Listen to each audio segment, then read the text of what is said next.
or given at the wrong time. And sometimes there was inappropriate omission of treatment based on the patient's blood glucose.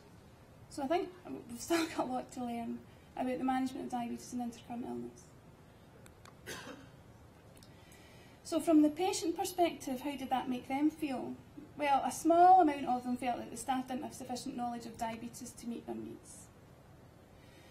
And about a quarter of them indicated that they would have liked more emotional support in relation to their diabetes because there was lots of stuff going on. However, 80% felt that staff were very good or good at managing as a team to manage their diabetes. So it's a bit like me not knowing something but knowing a man that does. And 81.2% were either very satisfied or satisfied overall with their diabetes care. And I'm told by somebody that I work with in the MCN that that's not bad, but that's not great in terms of patient satisfaction either. So I was trying to use that as a positive when I was presenting this before, but apparently we could be better than that. So, given that the vast majority of patients potentially you may come across in the acute setting have type 2 diabetes, it's probably worth knowing a bit about what the treatment aims and strategies that are employed in primary care now in terms of treatment for diabetes, because they will crop up when you see patients coming in for treatment. So what are we trying to do? Well, we'll try to, first of all, encourage the patient to manage their own disease. So I'll maybe see somebody with diabetes for an hour a year, and the rest of the time they have to do it themselves. We want them to feel well. We want to prevent the complications of diabetes, both microvascular and macrovascular, and we want to stop them going into hospital, because it's not a good place for them to be. So it's worth knowing a wee bit about what happens to your normal physiological insulin in type 2 diabetes. There's absent or blunted first phase insulin response to glucose. So when you need it to work right away, it doesn't do very well.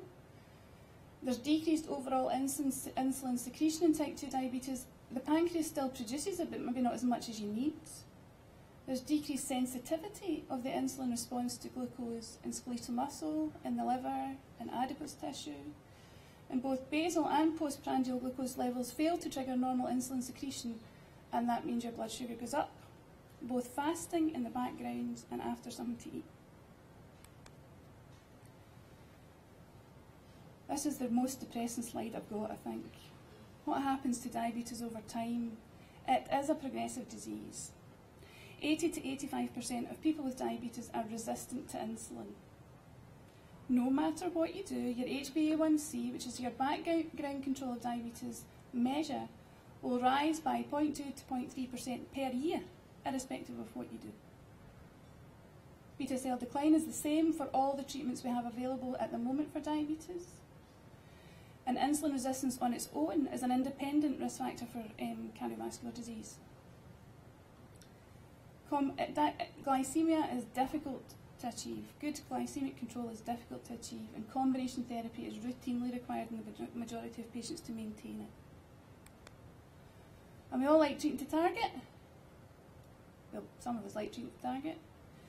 And the targets vary depending on where you go. So we've got SIGN 116 guidelines, we've got NICE 2009 guidelines, and we've got GMS quality outcome framework, which we work towards in primary care. And you can see there is a bit of a range, but roughly around about, you want it to be round about 7%. Anything above 6.5% and you find your risk of microvascular complications for diabetes goes up exponentially.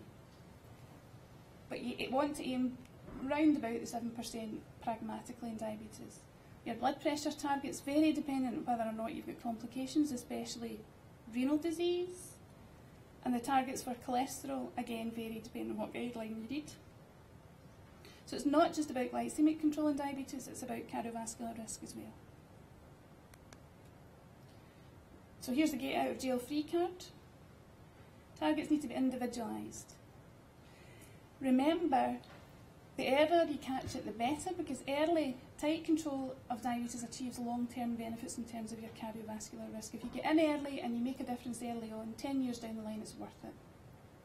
Trying to get your patient to buy into that is a wee bit more difficult. but go hell for leather at the beginning. That's the best advice you can give them.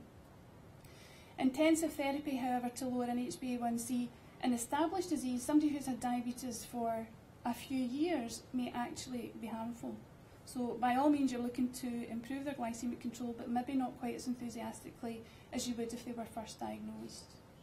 You find, especially in retinopathy, if you try and get from an HbA1c of 11 to 8 over the course of 3 months, you might make that worse.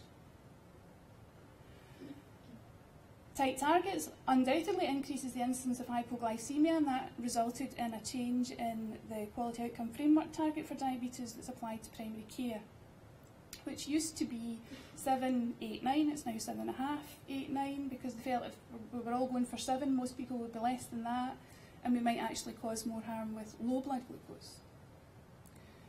It is always the case that if you attain somebody's glycemic target, they will put weight on.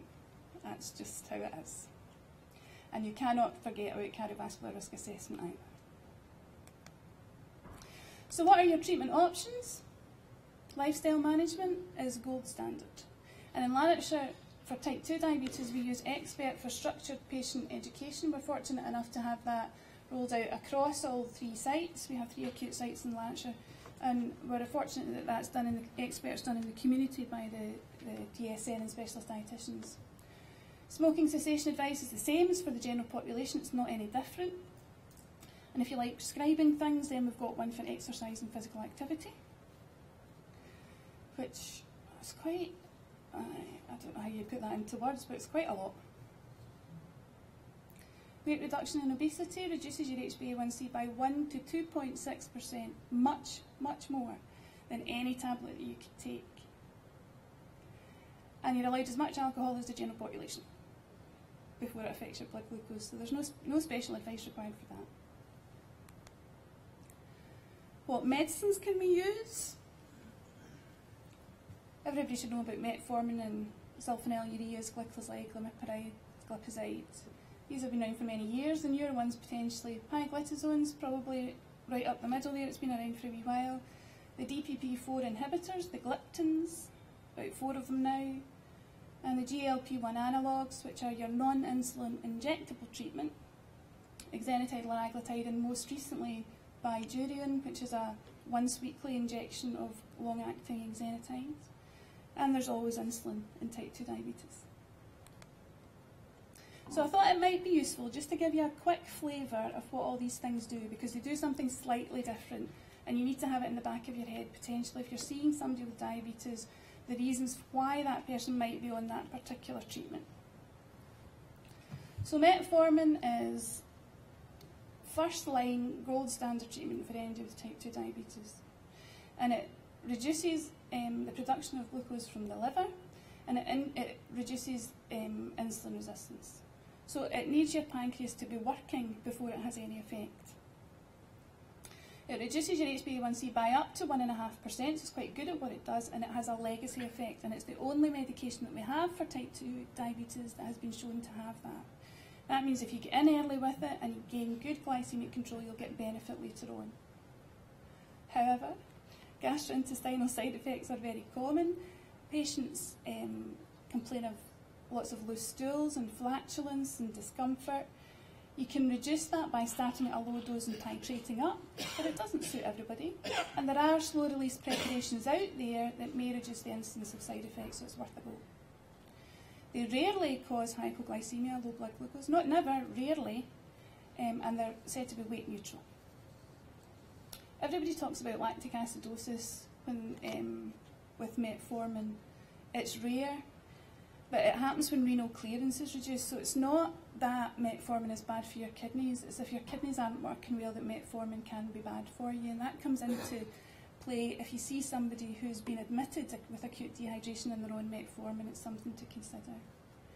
And you would avoid treating anybody with metformin if their creatinine was generally above 150 or their EGFR was less than 30. Sulfonylureas, again, been around for ages, cheap as chips, everybody likes them. They have their advantages and disadvantages as well. The 3 main common ones potentially now are glycoside, glimepiride and glipizide, and they increase insulin secretion, so they do something slightly different. But they still need your pancreas to be working. They're as good at metformin as reducing your blood glucose, but hypoglycemia, low blood glucose, is relatively common with these agents, especially in the elderly, and that can lead to problems. They put weight on. They can be given once or twice a day with meals, so it's a fairly flexible dosing regime, and again, there's slow release formulations out there if people are having problems with medicine compliance. Then we go on to the relatively newer ones, pioglitazone, and it's been in the news recently. What it does, again, is something slightly different. It improves glucose uptake into fat, liver and skeletal muscle. So it requires the presence of insulin as well as the presence of insulin resistance. It's almost as good as the other two at improving your blood glucose. You only need to take it once a day, but it can cause fluid retention, peripheral edema and weight gain that way. And women don't like it, potentially for that reason. They all get swollen ankles. It is, however, not associated with low blood glucose. You don't need to worry about hypoglycemia. And there's various contraindications. You need to avoid it in heart failure, if the eGFR is less than 30, if the liver's not that great, if you're at increased risk of a fragility fracture, so hence the reason postmenopausal women don't like it, not along with their swollen ankles. And if you have a history of previous bladder cancer, that's why it's been in the news recently. There's postulation that pioglitazone may increase the risk slightly, very slightly, of you developing bladder cancer. And one of the things we now advocate at annual reviews, when you dipstick the urine for protein, you also look for blood if they're on pioglitazone. So you monitor the urine for hematuria. DPP-4 inhibitors, the relatively new kid on the block potentially. There's 4 of them now: saxagliptin, sitagliptin, vildagliptin, linagliptin. They're all in on the act. They have varying license indications. But what they do need is the presence of blood glucose in the gut to stimulate what's called the incretin effect. Now, glucose in the gut increases the hormones GLP-1 and GIP, which increases pancreatic insulin secretion, suppresses glucagon secretion, and signals the liver to produce less glucose. So that's biochemistry 101, and my father was a consultant biochemist, and I still don't understand what that means. They reduce the HbA1c by about the same as your pioglitazone. You only need to take them once a day. They don't, you don't need to worry about a low blood glucose with them, and they are weight neutral. They are very well tolerated, very little side effects, although sometimes you see an increase in the incidence of trivial infection with these. So, vildagliptin, which I would suggest is maybe not used quite so much now, requires LFT monitoring throughout treatment. The others don't. However, with just a safeguard with them, we don't have any long-term cardiovascular safety data for these drugs yet. So as they're relatively new on the block, they do what's said in the tin. You can use them as part of your arsenal against diabetes if you like, but we just don't know what's going to happen in the future. So then we go on to the GLP-1 analogues. So this is us getting now to the non-insulin injectable treatment, or incretin mimetics. There's lots of different descriptions for these drugs, but they enhance the incretin effect similar to the way the gliptins do, and result in an increase in insulin secretion. Still requires your pancreas to work, so just have in the back of your head, they might not be that great for people who have had diabetes for 10 years or more, where their pancreatic function is in decline. It can be injected once a day, twice a day, or once a week, using a pen device, and they are not associated with a low blood glucose, which is a positive as well. They reduce your HbA1c much the same as everything else.